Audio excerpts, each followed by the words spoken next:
আজকে তুমি আনন্দ ফুর্তি করছো, আজকে তুমি ভোগ বিলাসিতায় মত্ত হয়ে আছো। আগামীকাল হয়তো তুমি কবরের অধিবাসী হয়ে যাবে, আগামীকাল হয়তো তুমি মৃত্যুবরণ করবে। হে দুনিয়ার মানুষ, নিজের সুস্থতার ব্যাপারে অহংকার করো না। তুমি কি দেখোনি কোনো ধরনের অসুস্থতা ছাড়াও কত সুস্থ মানুষ দুনিয়া থেকে বিদায় নিয়েছে? হে দুনিয়ার মোহে আচ্ছন্ন ব্যক্তি, আল্লাহর কসম করে বলছি, তুমি কবরে একাকী থাকবে, তোমাকে মাটি চাপা দিয়ে আসা হবে, তোমার এই সুঠাম দেহে কীট পতঙ্গ বাসা বাঁধবে।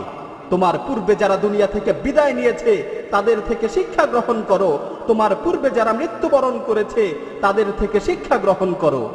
আল্লাহর শপথ করে বলছি, যখন তোমার মৃত্যু চলে আসবে তখন তুমি অনুতপ্ত হবে, যখন তোমার বিদায়ের ডাক চলে আসবে তখন তুমি অনুতপ্ত হবে। আল্লাহর কসম, তুমি সেদিন নামাজ না পড়ার কারণে অনুতপ্ত হবে, তুমি সেদিন অনর্থক কাজে সময় নষ্ট করার